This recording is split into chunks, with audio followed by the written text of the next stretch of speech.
ಹಿಂದೆ 2013ರಿಂದ 2018ರವರೆಗೆ ನಾನು ಮುಖ್ಯಮಂತ್ರಿ ಆಗಿರುವಾಗ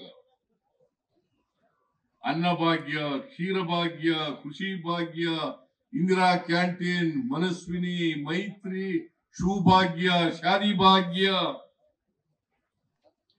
ವಿದ್ಯಾಸಿರಿ, ಹೀಗೆ ಅನೇಕ ಕಾರ್ಯಕ್ರಮಗಳನ್ನ ಬಡವರಿಗೋಸ್ಕರ ಮಾಡಿದೆ. ಈ ಸಾರಿ ಮುಖ್ಯಮಂತ್ರಿ ಆದ ಮೇಲೆ ಚುನಾವಣಾ ಪೂರ್ವದಲ್ಲಿ 5 ಗ್ಯಾರಂಟಿಗಳನ್ನ ಘೋಷಣೆ ಮಾಡಿದ್ದು. ಒಂದು ಶಕ್ತಿ ಯೋಜನೆ, ಎರಡನೇದು ಗೃಹಲಕ್ಷ್ಮಿ, ಮೂರನೇದು ಗೃಹ ಜ್ಯೋತಿ, ನಾಲ್ಕನೇದು ಅನ್ನಭಾಗ್ಯ, ಐದನೇದು ವಿದ್ಯಾಸಿರಿ ಅಲ್ಲ ಎಂತದ್ದು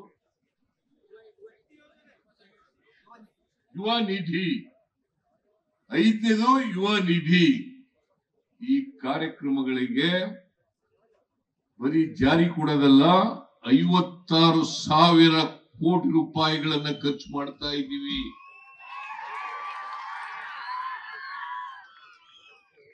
ಇದಕ್ಕೋಸ್ಕರ ಹೊಟ್ಟೆ ಉರಿ ಅವರಿಗೆ. ಈ ಮಹಿಳೆಯರಿಗೆ ನಮ್ಮ ಸರ್ಕಾರ ಬಂದ ಮೇಲೆ ಶಕ್ತಿ ಯೋಜನೆಯ ಮೂಲಕ ಎಲ್ಲ ಮಹಿಳೆಯರು ಕೂಡ ಉಚಿತವಾಗಿ ಸರ್ಕಾರಿ ಬಸ್ಗಳಲ್ಲಿ ಪ್ರಯಾಣ ಮಾಡಬಹುದು ಅಲ್ವಾ. ಈಗ ಎಲ್ಲರೂ ಕೂಡ, ಎಲ್ಲ ಮಹಿಳೆಯರು ಕೂಡ, 7 ಕೋಟಿ ಜನಸಂಖ್ಯೆ ಇದೆ ಕರ್ನಾಟಕದಲ್ಲಿ. 7 ಕೋಟಿನಲ್ಲಿ 3.5 ಕೋಟಿ ಮಹಿಳೆಯರು 287 ಕೋಟಿ ಮಹಿಳೆಯರು ಇಲ್ಲಿವರೆಗೆ ಫ್ರೀಯಾಗಿ ಪ್ರಯಾಣ ಮಾಡಿದ್ದಾರೆ. ಎಷ್ಟು? ನಿಮಗೋಸ್ಕರ, ಮಹಿಳೆಯರಿಗೋಸ್ಕರ ಪ್ರತಿ ವರ್ಷ ಫ್ರೀಯಾಗಿ ಬಸ್ನಲ್ಲಿ ಓಡಾಡಕ್ಕೆ 4,000 ಕೋಟಿ, 288 ಕೋಟಿ ಮಹಿಳೆಯರು ಪ್ರಯಾಣ ಮಾಡಿದ್ದಾರೆ. 1,23,00,000 ಕುಟುಂಬಗಳಿಗೆ ತಿಂಗಳಿಗೆ 2,000 ರೂಪಾಯಿ ಕೊಡ್ತೀವಿ.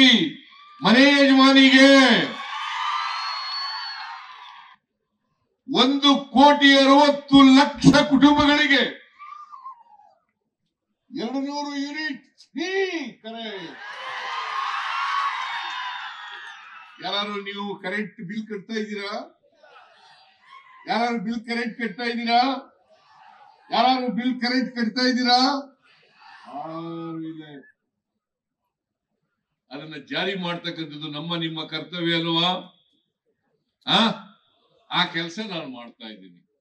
ಇದಕ್ಕೆ ವಿರುದ್ಧವಾಗಿರೋರು ನನ್ನ ಮೇಲೆ ಗೂಬೆ ಕುಳ್ಳಿಸ್ಲಿಕ್ಕೆ ಪ್ರಯತ್ನವನ್ನು ಮಾಡ್ತಾ ಇದ್ದಾರೆ. ಇದನ್ನು ಸಹಿಸ್ಕೊಳ್ತೀರಾ?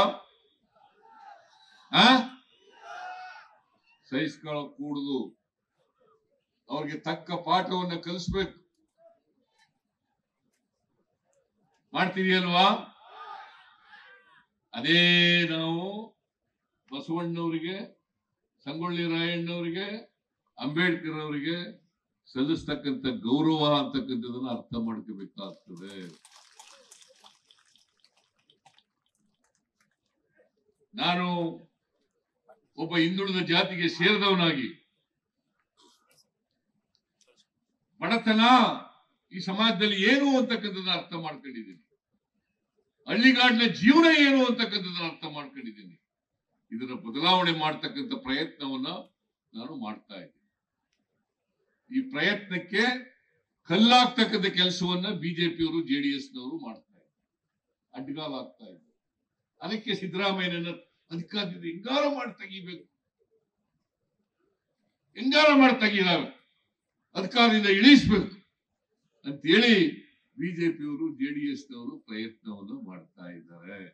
ದಯಮಾಡಿ ಅದಕ್ಕೆ ಅವಕಾಶವನ್ನ ಕೊಡಬೇಡಿ. ಮತ್ತೆ ಈ ಭಾಗದಲ್ಲಿ ಒಂದು ನೀರಾವರಿ ಬೇಕು.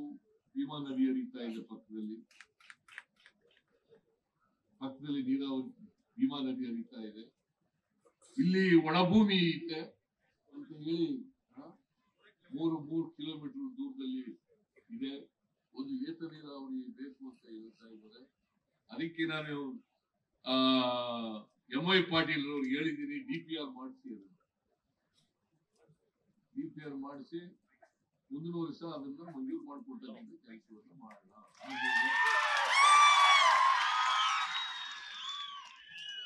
ಮಾಡ್ಕೊಡ್ತಕ್ಕಂಥ ಕೆಲಸ ಮಾಡೋಣ. ನಾವು ಎಲ್ಲೆಲ್ಲಿ ನೀರು ಸಿಗ್ತದೆ, ರೈತರಿಗೆ ಕೊಡ್ಲಿಕ್ಕೆ ಆಗ್ತದೆ, ಆ ನೀರನ್ನ ಬಳಸ್ಕೊಳ್ತಕ್ಕಂಥ ಪ್ರಾಮಾಣಿಕ ಪ್ರಯತ್ನವನ್ನ ನಮ್ಮ ಸರ್ಕಾರ ಮಾಡುತ್ತದೆ. ಯಾಕಂತಂದ್ರೆ MY ಪಾಟೀಲ್ ಹೇಳಿದ್ರು, ನೀರಾವರಿ ಇಲ್ಲದೆ ಹೋದ್ರೆ ರೈತರಿಗೆ ಬಹಳ ಕಷ್ಟ ಆಗ್ತದೆ, ರೈತರು ವ್ಯವಸಾಯ ಮಾಡೋದು ಭಾರಿ ಕಷ್ಟ ಆಗ್ತದೆ, ಅದಕ್ಕೋಸ್ಕರ ನೀರಾವರಿ ಬೇಕು ಅಂತ ಹೇಳಿದ್ದಾರೆ. ಆ ನೀರಾವರಿಯನ್ನ ಮಾಡ್ಕೊಡ್ತಕ್ಕಂಥ ಪ್ರಯತ್ನವನ್ನು ಮಾಡೋಣ.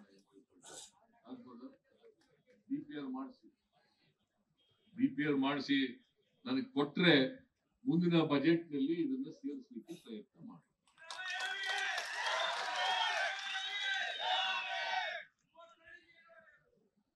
ನೀವು ಬಹಳ ಶಾಂತವಾಗಿ ಕೂತ್ಕೊಂಡು ನನ್ನ ಮಾತುಗಳನ್ನೆಲ್ಲ ಕೇಳಿದ್ದೀರಿ. ಹೊಸ ನನ್ನ ಮಾತುಗಳು ಅರ್ಥ ಆಗಿದಾವೆ ಅಂತ ಹೇಳಿ ನಾನು ಅನ್ಕೊಂಡಿದ್ದೀನಿ. ಆಗಿದೆಯಾ ನಿಮ್ಗೆಲ್ಲ? ಆಗಿದೆಯಾ ನಿಮ್ಗೆಲ್ಲ? ಆಗಿದ್ರೆ ದಯಮಾಡಿ ನನ್ನನ್ನ ಕಪ್ಪುಚುಕ್ಕಿ ಏನಾರು ಮಾಡಿ ಕಪ್ಪುಚುಕ್ಕಿ ಇಡಬೇಕು ನನ್ನ ಮೇಲೆ ಅಂತ ಪ್ರಯತ್ನ ಮಾಡ್ತಾ ಇದ್ದಾರಲ್ಲ, ಇವ್ರಿಗೆ ತಕ್ಕ ಉತ್ತರವನ್ನ ಕೊಡ್ತಕ್ಕಂಥವ್ರು ನೀವೇನೆ.